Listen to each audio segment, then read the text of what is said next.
Greetings. As per the title of this video, this two-part series will be on the subject of King James and his translators being Anglicans, and how the implications of this fact are relevant to the appearance of the word Easter in Acts 12:4 in the King James Bible. I've been thinking about doing a video or a series of videos on the subject of King James and his translators being Anglicans for quite some time, because I've always been amused by the fact that the implications of this fact are lost on the vast majority of King James onlyists, including UPK or Black Hebrew Israelites. But I didn't feel the motivation to do so until just this past week, when I was taking part in the discussion in the comment section of a video titled Breakdowns for Black Hebrew Israelite Dummies on the Shar 2 page. There was some discussion therein about the implications of the translation that's in the King James Bible, what they say about the interpretation of the translators. And at a certain point, a certain UPK or Black Hebrew Israelite who goes by the name Tawab Rakah wrote the following to me. And he wrote this comment in reference to the King James translators. Quote, "These men were ordered to translate the Bible from the Hebrew and the Greek, and that's that. Their interpretation should never be questioned." End quote. Now, naturally, I was somewhat incredulous at the suggestion that we can never question the interpretation of the King James translators, and to try and drive this point home, I quickly segued into a different topic, and this time I raised the subject of Acts 12:4, which mentions Easter, and this is a point of controversy for UPKers because they categorically reject the celebration of Easter, yet the word Easter appears in their favorite translation, again in Acts 12:4. So when I pressed Tawab Rakah about this, he wrote yet another comment which stated the following, quote, "Acts 12:4 can easily be cut with verse 3, for unleavened bread is the Passover, and Hoyt and Westcott and the Catholic haters of King James added that in to push their doctrine. In the Hebrew or Greek it says Passover," end quote. Now, when he speaks of Hoyt and Westcott, he's referring to Brooke F. Westcott and Fenton J.A. Hort, both of whom were born in the 1820s. Now, the claim that they added the word Easter to the King James Bible is easily refuted, and it can easily be proven false by virtue of the fact that editions of the King James Bible which predate their birth have the word Easter. For example, here we're looking at a first edition of the King James Bible dating to 1611. This is how the King James Bible appeared when it first came out, and we have it open to Acts 12, and as we zoom in on verse 4, you can see that the word Easter appears therein. Now again, this particular edition predates the birth of Westcott and Hort by 2 centuries, and yet Easter appears there. So clearly Tawab Rakah was wrong when he said that they were the ones who added Easter to the King James Bible. As the discussion continued, Tawab Rakah had some more interesting comments, and I feel these comments sort of reveal his unfamiliarity with the subject and the relevance of King James and his translators being Anglicans. At one point he wrote a comment which read as follows, quote, "Easter goes into the Council of Nicaea. Anyone who knows such would be able to see through the translation of Easter as not being done by King James," end quote. And then he sent another comment which read as follows, quote, "Easter was started by the Roman Catholic Church. Why would that day be observed in a King James Bible when King James of England was against the teachings and observances of the Roman Catholic Church?" End quote. These are interesting questions, and the simple answer, which never seemed to have dawned on Tawab Rakah, perhaps because he's unfamiliar with the subject, the answer to the questions is King James and his translators were Anglicans. Now, this is significant because while indeed the Anglican Church did break away from the Roman Catholic Church and did reject a number of doctrines of the Roman Catholic Church, most notably the doctrine regarding the papacy, it's nonetheless the case that Anglicans are far closer to Roman Catholics in terms of theology than they are to UPKers. And the Anglican Church never repudiated the practice of Easter. Anglicans celebrate Easter to this day, and they've always celebrated Easter, which means that King James and his translators celebrated Easter. So in this video, I'd like to get into some of the clues that point to this, and I'm going to build it up slowly, and it's going to start to mount as we go on. To begin with the clues that I'm going to build up, I'd like to start with a very mild and lighthearted example, but it's relevant because a lot of UPKers like to get into symbols and what they mean.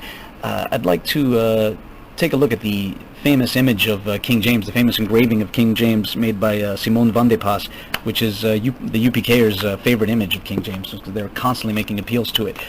Notice the object in King James' left hand at the bottom right hand corner of the screen. As we zoom in on it, it's a spear with a cross on top of it, which is a symbol common to both the Catholic and Anglican churches. It predates their split. It symbolizes the conquest of Christianity, the triumph of Christianity over the entire world. And to show that this is a Catholic symbol, take a look at this image of the dome of St. Peter's Basilica in the Vatican City. Okay, we're going to zoom in on the top part of the dome, and as we get really close, you'll notice that the exact same object is there. It's the same spear with a cross on top of it, which appeared in the image of King James, made by Simon van de Pas. But of course, that's a lighthearted example. There's much better examples which show the proximity of the Anglican Church and King James in particular, and his translators in particular, to the Roman Catholic Church. For example, turning back to the first edition of the King James Bible, the translators of that Bible actually had a preface to the reader, so you get to see some insights into the mind of the translators themselves, the men who translated the King James Bible. And in this preface to the reader, there's a few portions that I'd like to look at. The first portion I'd like to look at is the following, which reads as follows, quote, "Heretics they call us by the same right that they call themselves Catholics, both being wrong," end quote. What's being said here is the translators, these Anglican translators who produced the King James Bible, they're referring to Roman Catholics. And what they're saying is that Roman Catholics call them heretics, and they're wrong, and Roman Catholics call themselves Catholics, and they're also, again, wrong. This represented the Anglican Church's position that they, and not the Roman Catholic Church, were the true Catholic Church. Let me repeat that again. What this statement made by the translators of the King James Bible reflects is the belief of Anglicans that they're the true Catholic Church. Another interesting part of the translator's preface to the readers of the King James Bible is a portion in which they have something rather positive to say about Constantine. In that portion, which is right here, they state the following, quote, "For the Scripture saith not in vain, them that honor me I will honor. Neither was it a vain word that Eusebius delivered long ago, that piety towards God was the weapon and the only weapon that both preserved Constantine's person and avenged him of his enemies," end quote. Now, this quote is significant because they're quoting Eusebius, who clearly was someone who was a fan of Constantine. He didn't have the sort of negative opinion of Constantine that UPKers have today.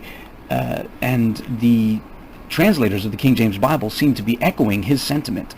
Now, you'll notice that in the margin, they they reference what text from Eusebius they're quoting. It's actually the 10th book and 8th chapter of his ecclesiastical history.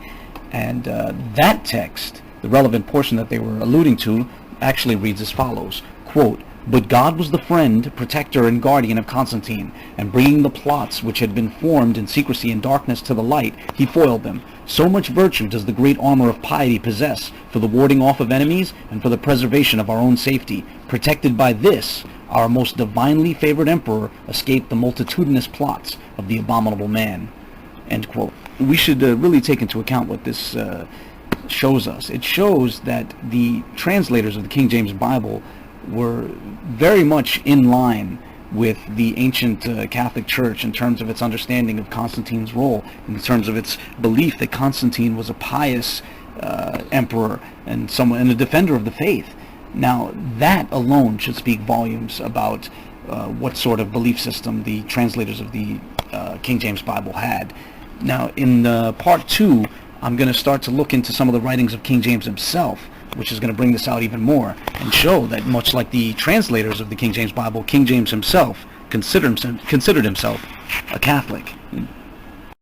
Greetings. In part 1 of this series, we looked at the translator's preface to the original King James Bible, which showed some of the beliefs of the Anglican Church. But, they provided some clues with regards to the translators of the King James Bible and their proximity to the Catholic faith. We're going to go significantly deeper by looking at one of the works of King James. We're going to be looking at a work he wrote in 1609. It was actually a letter to another ruler titled "A Premonition to All Most Mighty Monarchs, Kings, Free Princes, and States of Christendom." The text I'll be quoting, I'll be referencing from a biography of King James titled James the First by David Matthew. I'll be looking at pages 186 and 187.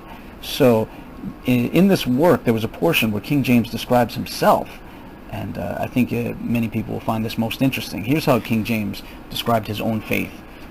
Quote, "I am such a Catholic Christian as believeth in the three creeds, that of the Apostles, that of the Council of Nicaea, and that of Athanasius, the two latter being paraphrases of the former. And I believe them in that sense as the ancient fathers and councils that made them did understand them. To which three creeds all the ministers of England do subscribe at their ordination. And I also acknowledge for Orthodox all those other forms of creeds that either were devised by councils or particular fathers against such particular heresies as most reigned in those times. I reverence and admit the four first general councils as Catholic and Orthodox, and the said four general councils are acknowledged by our acts of parliament and received for Orthodox by our church." End quote. Now, this statement in which King James described his own faith is actually quite significant, especially in light of the statement, the questions asked by Tawab Rakah, in which he seemed to assume that there was no connection between King James and his translators on the one hand and the Catholic Church on the other. What we see here is that clearly King James saw himself as a Catholic. He rejected the Roman Catholic Church. He rejected the church that was had a communion under the Pope in Rome, but he still considered himself as part of a church which was a continuation of the ancient Catholic Church. He specifically says that he agrees with the first four ecumenical councils, which would be the Council of Nicaea in 325, the Council of Constantinople in 381, the Council of Ephesus in 431, and the Council of Chalcedon in 451. Now, this is significant because the Council of Ephesus, for example, settled the issue, settled the controversy over whether or not it was permissible to call Mary the Mother of God. And to show how significant this is, we can see King James' own thought on regarding the Virgin Mary, and here's what he writes in the same work, this work titled Premonition from 1609. Regarding the Virgin Mary, he states, quote, "And first, for the Blessed Virgin Mary, I yield her that which the angel Gabriel pronounced of her, and which in her canticle she prophesied of herself, that is, that she is blessed among women, and that all generations shall call her blessed. I reverence her as the mother of Christ, whom our Savior took his flesh, and so the mother of God, since the divinity and humanity of Christ are inseparable, and I freely confess that she is in glory both above angels and men, her own Son, that is both God and man, only excepted." End quote. In other words, King James himself admitted that he was such a Catholic that he agreed it's permissible to call Mary the Mother of God, and that she was above all angels and all men. The only person she wasn't above was her Son. That's the only person she was under in the theology of King James himself. That's significant. That's a testament to just how Catholic the Anglicanism of King James and his translators actually were. But it goes deeper still. We can drive this point home even further by returning to the first edition of the King James Bible from 1611. It's one thing to show that, that King James considered himself a Catholic and that he considered Mary the Mother of God, and that him and his translators, had a very high opinion of the Emperor Constantine, and an opinion similar to that of Eusebius in his writings. But to really drive the point home regarding whether or not the Anglican Church celebrated Easter, we can take a look at some of the opening pages of the first edition of the King James Bible. For example, there was an almanac in the original King James Bible which gave the dates for Easter and other significant holidays that were approaching. So, for example, here you can see in the top right-hand corner the beginning of the column for Easter and what dates it would appear. The reason this was in the original King James Bible is precisely because the King James and his translators were Anglicans, and as Anglicans, they celebrated Easter. On the very next page, they offered a chart which allowed people to engage in certain computations that would enable them to figure out the date for Easter for any year. It's a fairly complicated system, but the point is that it allowed people to figure out the date of Easter for decades beyond the time that the King James Bible was published. And again, this was done precisely because they were part of a church that celebrated Easter. And just a couple of pages after that, they had a system where they would get into what texts of the Bible should be read on certain high holy days. So, for example, here we can see recommendations with regards to what psalms are supposed to be read on Christmas Day, and on Ascension Day, and on White Sunday, and on Easter Sunday, as you can see in the lower left-hand corner. I mean, it doesn't get any more obvious than this. Obviously, King James and his translators celebrated Easter. That's the reason that Easter appears in the King James Bible. Interestingly enough, while Tawab Rakah, whose comments motivated me to make this video series, was apparently unaware of these facts, this can't be said of all UPKers. Now, in this sense, I'd like to take a moment to say something positive about the Great Millstone Group, which is ironic. In the past, I've had bitter disagreements with the gentlemen of Rebel Alliance Media, yet I've managed to find positive things to say about them. In the past, I've been very critical of the Israelite Church of God in Jesus Christ, yet in certain cases, if I thought one of their videos was beautiful, I would say so in a comment. And this is because I believe in, giving credit where credit is due. So in this case, I'd actually have something positive to say about Great Millstone, and that is that, unlike Tawab Rakah, apparently one of the young members in Great Millstone was aware of the facts that have been brought out in this video. One of the young members of Great Millstone was aware of the fact that in the original edition of the King James Bible, there were signs all over the place that King James and his translators celebrated Easter. So consider this clip, which is quite interesting. Yep. All right. Something actually during King James time, to back up what the elders are saying, they have these little charts in the beginning showing back at the time of King James. They were still going off with the Trinity Sunday. Yep. You see all that right here. This is like. And who started all that? Constantine. Yeah. Which Constantine was a wicked Negro, right? Okay. In this two-part series, we set out to answer the question, why does the word Easter appear in the King James Bible in Acts 12:4? The simple answer is that Easter appears in the King James Bible because it is a translation performed by the Anglican Church, and the Anglican Church has always kept Easter. There's a lot more to be said about the issue, but that's the basic gist of the answer. Acts 12:4 represents the interpretation of the translator. Men going to learn not to mention my name in their videos. Greetings. On your screen you see Tawab Rakah, who about 9 months ago, a little bit more, posted a series of videos responding to my two-part series on Easter, the word Easter appearing in the King James Bible.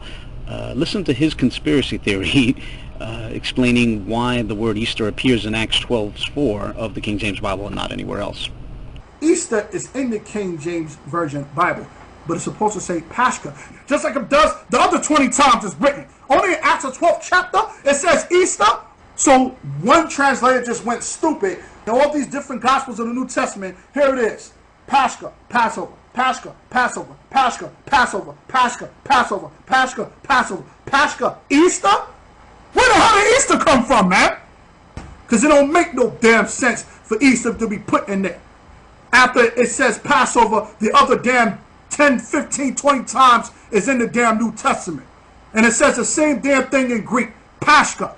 That means that somebody implemented that word there on purpose to push Roman Catholicism and paganism. Because all the other translations of Pascha said Passover, except for one time, Easter. Alright? Somebody inputted that there. You say that, oh, Easter was observed by these men. The hell it was not. All these other times they put Passover, but one time it's Easter found for the word Pascha in Greek, which means Passover. If you don't see something fishy with that, then you're a dumb as hell camel jockey. The hell out of here. You're dumb as hell. Okay. I had originally meant to make this addendum to my video on Easter a while ago, but I never got around to it. Anyway, anyone who wants to see Tawab Rakah's full response can see his multi-part series, which is humorously titled KJV Translators for Camel Jockeys, Abu Khamr al-Masihi, and it's on the Sword Cuts Sharply page account. Anyway, he posted it over 9 months ago, as I just said, and I wanted to respond just to this small portion because I figured others might consider the question that he raises to be a legitimate one.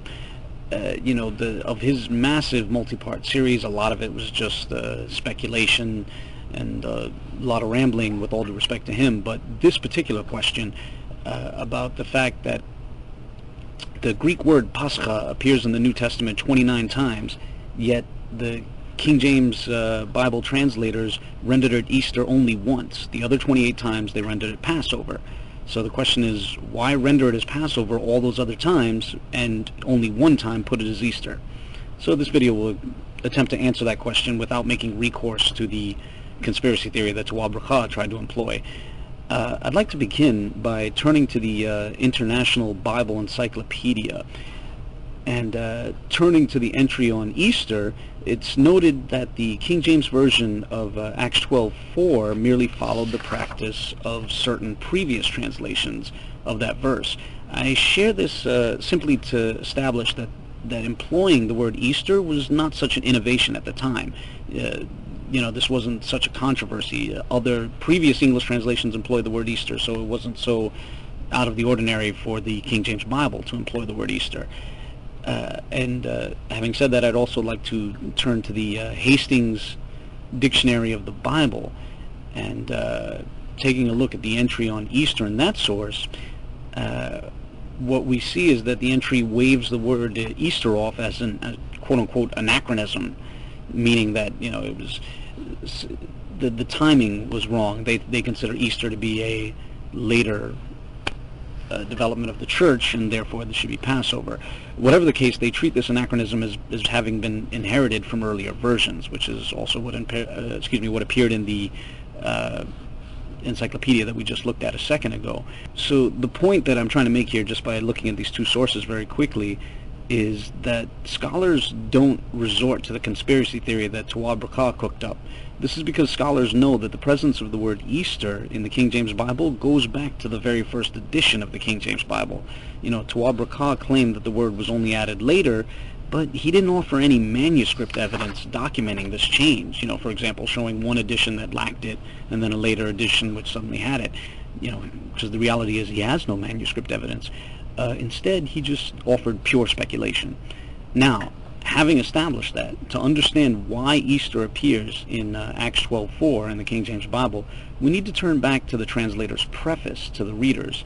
The translators themselves made reference to earlier English translations, such as Puritan translations and Catholic translations, and they stated something interesting. They wrote the following, quote, "We have, on the one side, avoided the scrupulosity of the Puritans, who leave the old ecclesiastical words and betake them to other, as when they put washing for baptism or congregation instead of church.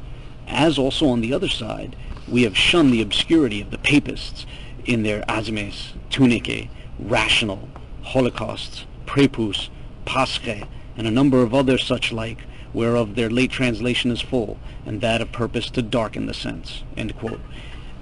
In other words, the King James translators complained that the Puritan translations employed language which was not ecclesiastical enough, while a certain Roman Catholic translation employed language which was too ecclesiastical, with its densely Latinate English. For example, azimes, or azimes as some people call it, is referring to unleavened bread.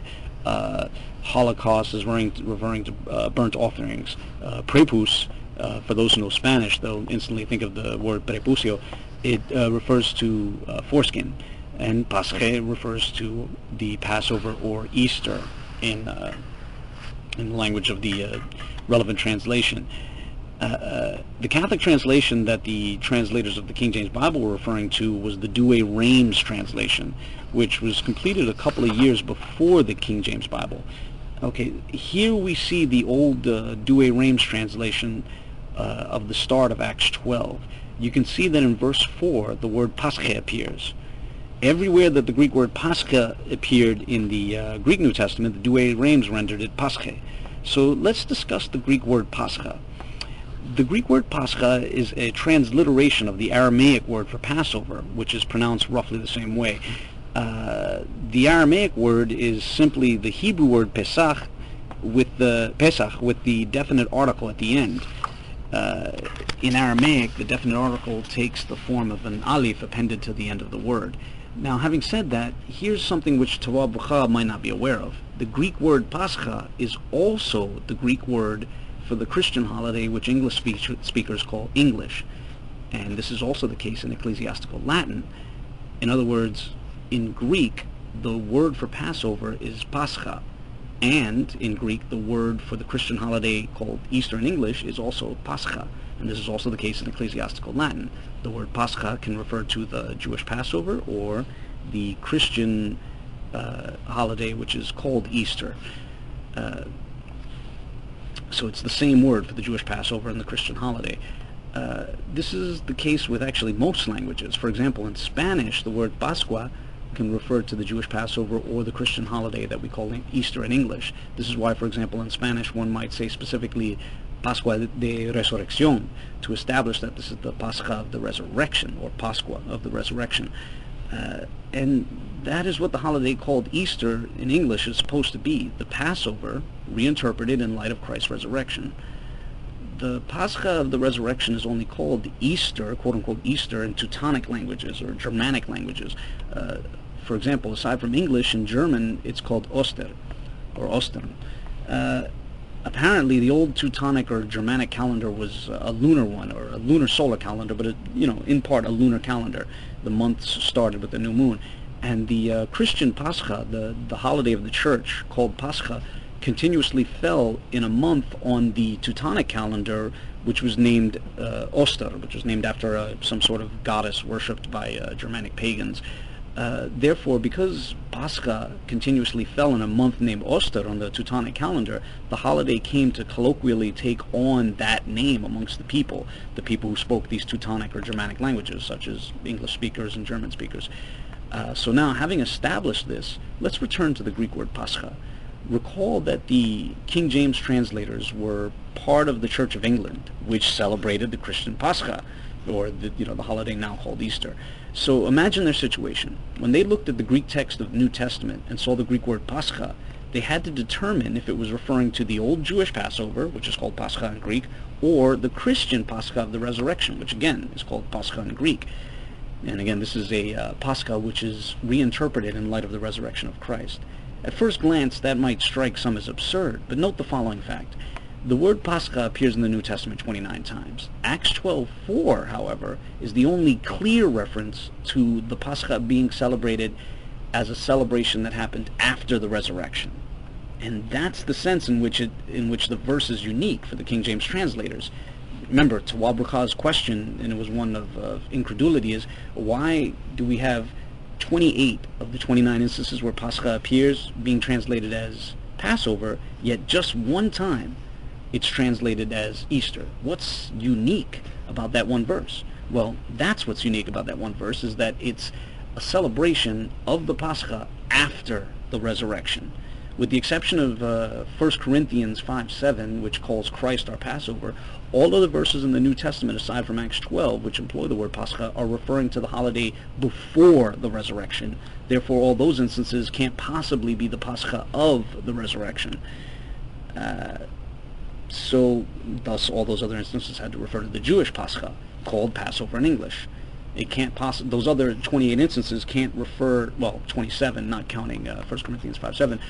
All those other instances can't possibly be referring to the reinterpreted Christian Pascha of the resurrection.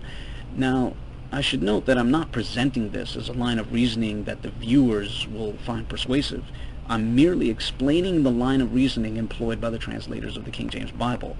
And this is the line of reasoning which led them to put the word Easter in Acts 12:4. So here I'd like to recall that in my series on Easter in the King James Bible, I made note of the fact that the translators of the King James Bible leaned on the writings of Eusebius. They considered his writings authoritative and a source of proper information on church history. So with that in mind, I'd like to note what is found in Book 5 and Chapter 23 of Eusebius's Ecclesiastical History. It is there that Eusebius claims that the practice of holding Pascha on the resurrection of the Lord, or Lord's Day, i.e. Sunday, also called Kyriake in Greek, that this was an apostolic tradition. In other words, now the holiday called Easter, or Pascha in Greek and Latin, always falls on a Sunday, a so-called Sunday, Kyriake. And Eusebius said that practice goes all the way back to the apostles. There were disputes later on, but the practice itself goes all the way back to the apostles. Now, many viewers, and especially UPKers, will balk at the idea that Christ rose on the first day of the week. And they'll be especially doubtful of the claim that the apostles celebrated Pascha on specifically that day, on the first day of the week. But in this video, I'm not trying to convince anyone that Eusebius was right. Rather, I'm simply noting what Eusebius claimed and keeping in mind that the translators of the King James Bible leaned on Eusebius for information. So this brings me to my ultimate point. We have the Greek word Pascha, which can refer to the Jewish Passover or the Christian Pascha of the Resurrection. Acts 12:4 is the only clear reference to Pascha being celebrated after the resurrection. The translators of the King James Version were partial to the writings of Eusebius, and Eusebius claimed that the apostles held the Christian Pascha of the resurrection on the Lord's Day, on Sunday, on Kyriake. In other words, from the perspective of people who trust Eusebius, Acts 12:4 could sensibly be referring to the Christian Pascha. And the Christian Pascha was called Easter in English, at least in the English of the time in which the King James Bible came about. Now, recall that the translators of the King James Version mocked a certain Catholic translation, the Douay Rheims, for being obscure. The translators of the King James Bible wanted to be as clear as possible, and thus, because they wanted to convey the idea that Acts 12:4 was referring to the Christian Pascha of the resurrection, they used the English word popular amongst the common people for that holiday. That word happened to be Easter. So in the end, we don't need to invoke any conspiracy theory to explain why the word Easter is employed only once in the King James Version. Easter was a popular word to describe the Christian Pascha, and the translators interpreted Acts 12:4 as referring to the Christian Pascha. It doesn't matter if one finds the reasoning of the King James translators flawed. The point of this video is only to explain why, of the 29 times the word Pascha appears in the Greek New Testament, that the King James Version rendered it Easter only once. Okay, on that note, I hope this answers the question asked by Tawab Rakha. I guess he thought he was asking it rhetorically, but this should be a sufficient answer to the question, regardless of whether people like the sort of reasoning that went into this translation. Nonetheless, that was the reasoning behind it. And so, in closing, I hope that the viewers of this video, including Tawab Rakha, if he watched it, have a wonderful Pascha.